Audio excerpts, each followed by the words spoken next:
Bonjour à vous, nous allons corriger l'exercice sur le simple allumage. Donc première chose à faire, il fallait indiquer les couleurs sur le schéma développé et ensuite indiquer les couleurs dans chaque conduit. Donc le schéma développé, je vous donne directement la réponse, vous le voyez ici au niveau des couleurs. Au départ, vous l'avez en noir et blanc. Ensuite, au niveau des conduits. Alors ici, on a 1, 2, 3 conduits. On va avoir finalement des appareils. Alors ici, on va voir la première chose, c'est Q1, c'est le disjoncteur de protection donc du circuit éclairage, qui est situé dans le tableau modulaire, le TM tableau modulaire. Ensuite, on va avoir l'interrupteur simple allumage S1 qui est situé ici. On va avoir la lampe 1 qui est ici, L1. Et on va avoir aussi la boîte de dérivation qui servira à raccorder les différents fils avec des wagons. Je commence souvent par le disjoncteur.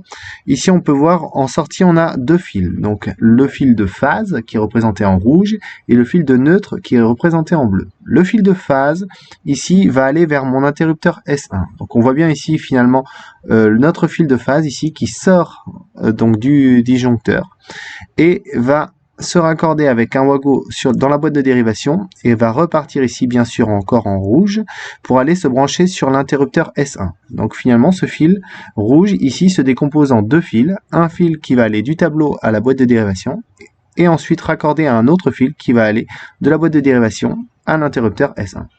Une fois que ce fil rouge est fait, on va passer au fil orange qui représente le retour de lampe. Donc il part de l'interrupteur S1 et ensuite va jusqu'à la lampe ici L1. Vous voyez, on voit bien de S1 à L1, de l'interrupteur à la lampe. Ici, on a le fil orange. Et donc ici, finalement, ce retour de lampe ici vient se raccorder sur un wago et ensuite vient se raccorder sur notre lampe. Une fois qu'on a raccordé ce fil, on va pouvoir passer au fil de terre. Donc le fil de terre ici qui est représenté en vert, eh bien, il doit... Alors là, ici, sur le schéma, il n'est pas vraiment représenté, mais en fait, il montre que la lampe est raccordée à la terre.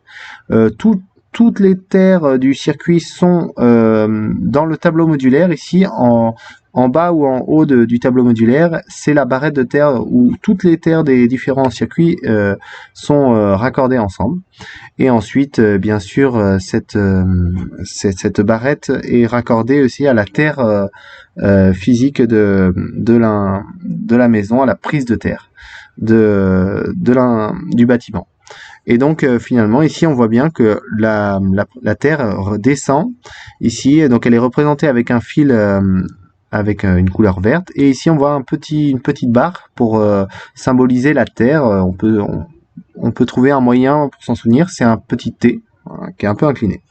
Et donc une fois que ce fil là est fait, on va passer au fil neutre qui revient ici, il part de la lampe et vient se raccorder sur la borne neutre de notre disjoncteur. Donc c'est-à-dire ici on sort de L1, on voit que le fil neutre ici est représenté avec un trait et un rond bleu, et ensuite vient se raccorder avec encore des wagos et au niveau de la boîte de dérivation, et ensuite repart ici vers le tableau modulaire pour se raccorder sur la borne neutre du disjoncteur. Voilà, nous avons fait le tour de tous nos fils sur le simple allumage.